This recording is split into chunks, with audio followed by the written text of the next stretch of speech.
Hey everybody, I'm Tammy and welcome to Overcoming Waves, crucial tactics to fix the anxiety stuff that's going on.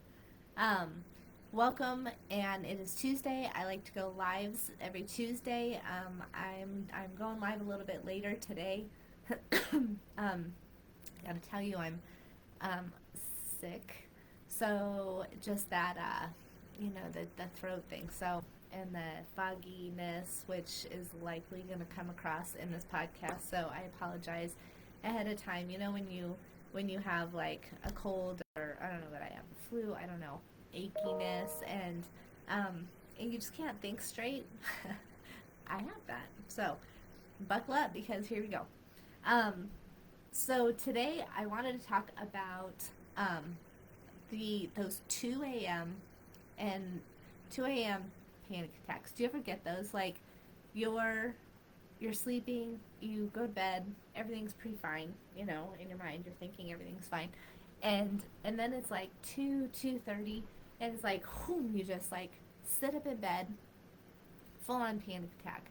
So I think that there's a few different kinds of well, there's a lot of different kinds of panic attacks, but one of them is like an anticipatory one where you can see it coming. We did a live on that last week, the anticipatory anxiety. Some are like you're awake during your day and some kind of zinger happens and it's an unexpected event and you get anxiety. And then there's these beautiful 2 a.m. middle of the night, everything's fine in your sleep and you wake up and you're in it. I don't know. Have you guys ever had that? They're not beautiful. They are nasty. And I had one.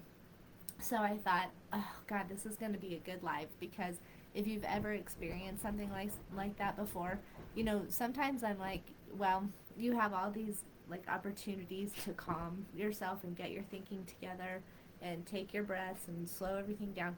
But in those 2 a.m. ones, you wake up and you're already in it. And sometimes I think, well, you got to put your seatbelt on because you're going for this roller coaster ride because you're already in it. You're already at like a 0 to 10. You're already at an 8 or 9, and it sucks because, hey Zoe, no, Zoe, sorry, hold on. My dog is licking my other dog's face, and she does not like it. Zoe, stop. Come here. Come here. Um, Sorry.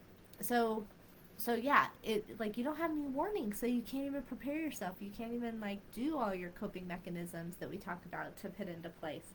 Um, so so it's that's why they're so bad. And then in the middle of the night, I don't know if you guys are like this, but when it's dark outside and everyone's sleeping, um, those are the worst. I mean, panic attacks are horrible anyways, but you definitely feel like you're gonna die. And when it's the middle of the night and it's dark out, I don't know, when the sun comes up, I feel like anxiety tends to get a little bit better, but at nighttime it tends to be worse. Um, so, well, this is perfect because it's almost nighttime and it's dark where I am. I don't know where you guys are. So yeah, let's talk about it. Oh my God, I'm so sorry. Bear with me. Um, so, so I got up. So, yeah, I mean, I have a little bit of stress going on in my life. There's always like a level of stress that I sort of operate from, um, and that's to my own default because I just tend to put too much on my plate. But it's fine. I like that, and it's I don't know, it works for me. But then I get to a point where I'm like kind of at the edge, like I could go over the edge and have a lot of anxiety, but I'm managing right there.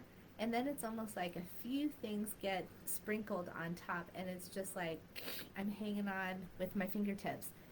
And I feel like maybe that contributed to it a little bit. I don't know if I had a dream that caused that to happen, but man, I got up and I was already just a hot mess.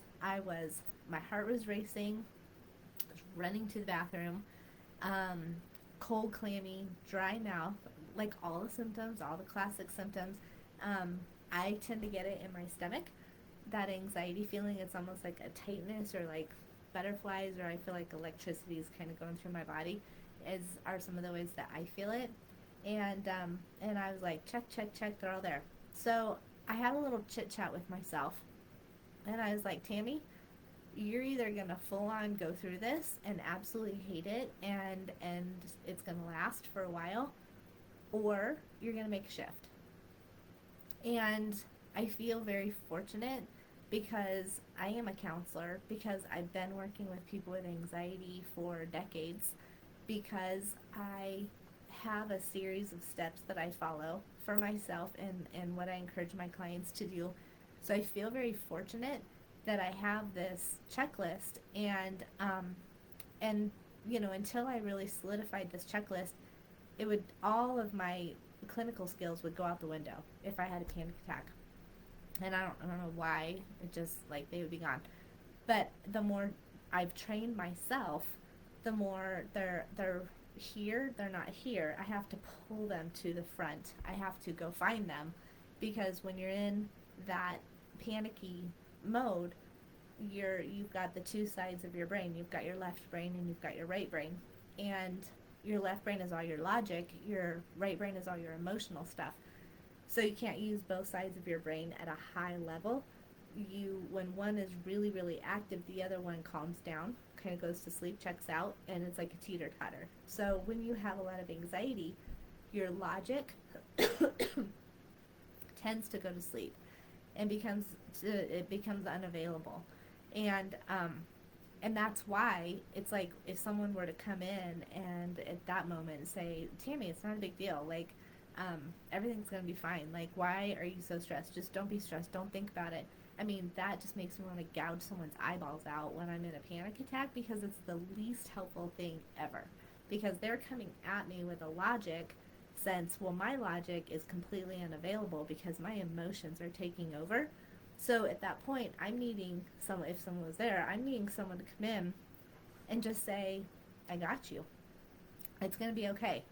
I'm with you. We're going to get through this. Let's breathe together. Sometimes, you know, if you put your hand on their chest and they put their hand on your chest and you guys breathe together, super helpful. But you're not using logic. You're not explaining why the breath is working. You're just saying, hey, let's breathe. So in this moment, nobody was in my house, so it was up to my own devices to figure out how to rein it in and not end up in the ER, which I've done before. Have you guys done that before? Have you taken yourselves to the ER because you think you're going to die? I mean, looking back, it's kind of embarrassing. God, I remember this one time. I sat outside, I parked, and then I walked up, 2 a.m., whatever, 3 a.m., and so it was cold outside, which was good because I think that helps me to go outside and get cold air. But I sat on the bench outside of the ER debating, should I go in? Should I not go in? Should I go in? Should I not go in? And I just thought, if I'm sitting here debating, I probably don't need to go in. And I don't remember if I went in on that time or not. But yeah. And so I'm going to take another side tangent here. So I have a condition, I don't know what it's called, condition, situation, I don't know. If I eat a lot high carbs and then I go exercise, I go into an anaphylactic shock. And it's happened 3 times. Scariest freaking thing ever. And it wasn't until years later when I finally went to this one allergist and she was like, oh, you have this food dependent exercise induced anaphylactic shock or whatever. So then I'm like, good, now I know. So I never eat before I work out. But the symptoms of that are so similar to anxiety. Like, I get itchy. My stomach turns upside down. I'll end up running to the bathroom. It's that same feeling in my stomach with anxiety as it has been when I get this anaphylactic thing. And obviously you can die from anaphylaxis. So it goes a little bit higher into the survival panic mode for me. And so I have to really talk myself out of, is this anaphylaxis or is this anxiety? So the other night, again, I'm sitting there and I'm like, okay, similar symptoms. However, I was sleeping, clearly wasn't exercising, and I hadn't eaten in, like, whatever, it was 2 in the morning. So But I had to talk myself out of that, which is part of that logic part. Um, but I think I was just trying to grasp it, like anything and everything that I could possibly do, and all my clinical skills that I have to maintain this 2 a.m. panic attack. So what I do is, this is like game changer. If you guys are watching this, I hope that you're watching this. I hope that you can try this because it works. So you have to activate your left brain somehow. And if you're going to try to start doing all the cognitive processing and about anxiety and whatever, like that's way too cognitive, that's way too left brainy.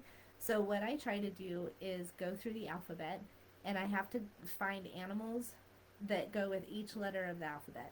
I know it sounds so silly, but at that level, that's kind of the only cognitive function that's available to you. So you can do states, you can do people's names, you can do that go with the alphabet.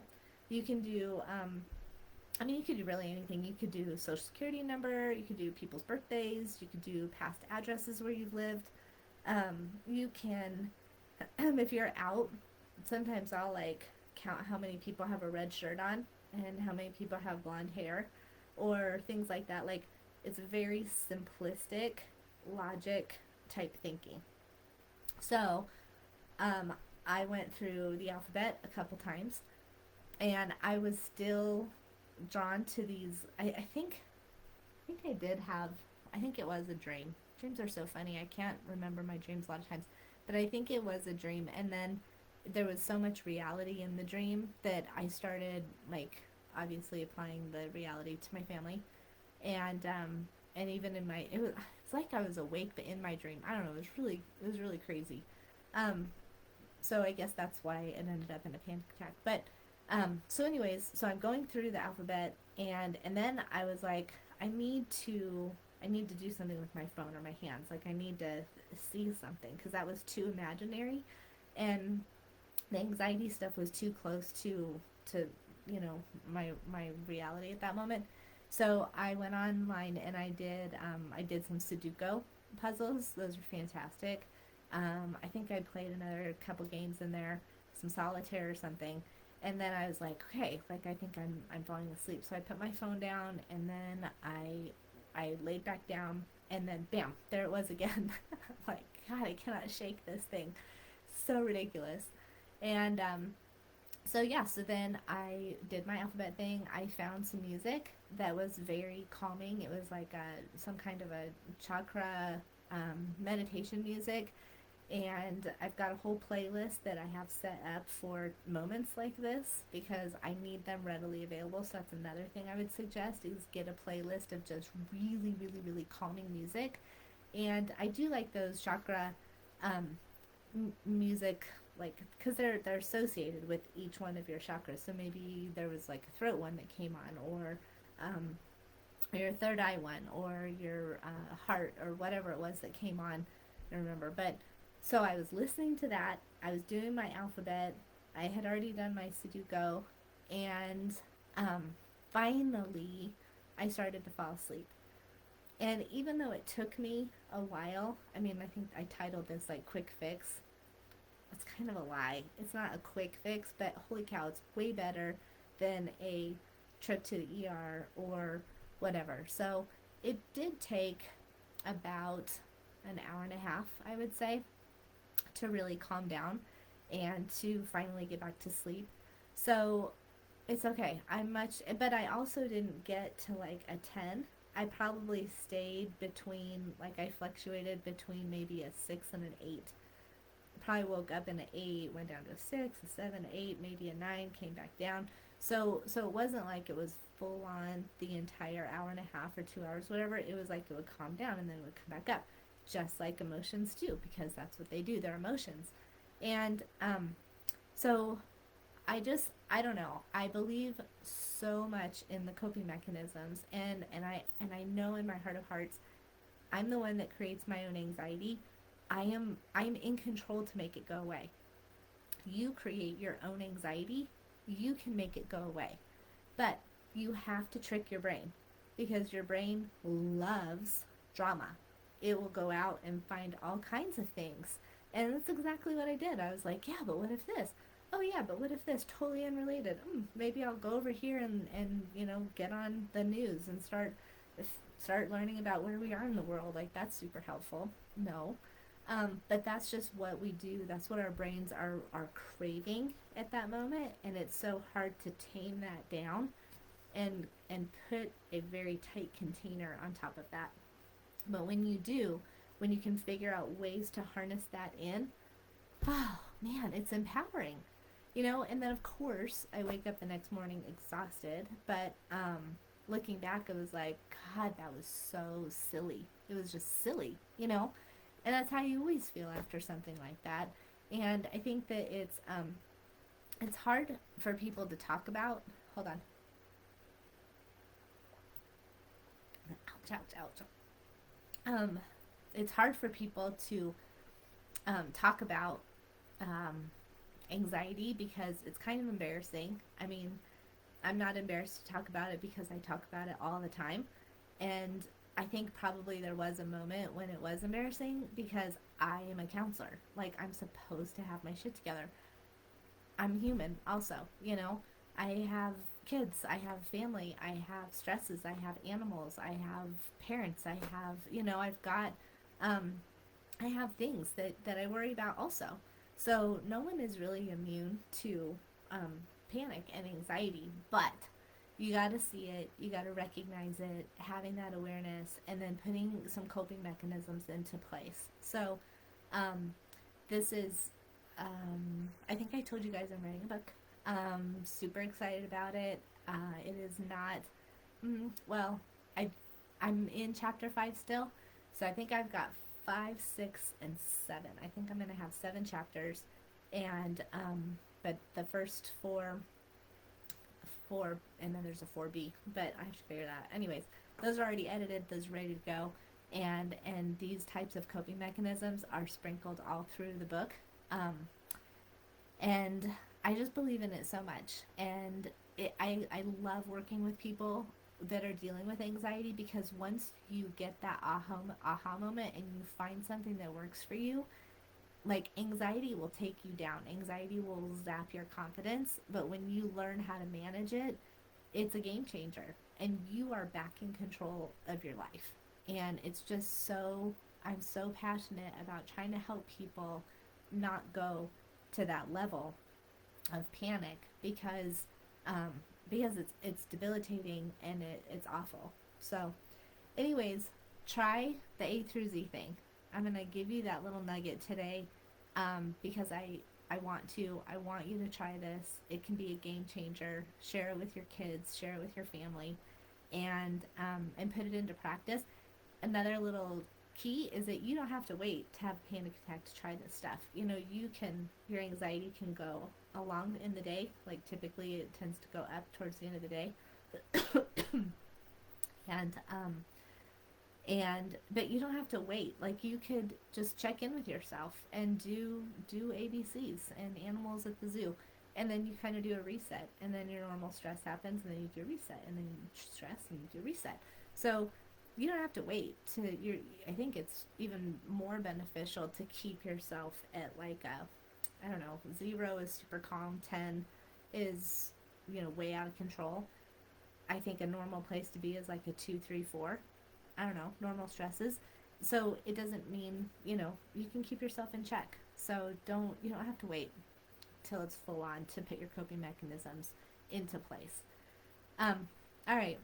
I think that's all that I have left for my voice and my throat. I hope that this was helpful. If you have questions, if you got some benefit out of this, I would love to know. If you give this a shot, I would absolutely love to know.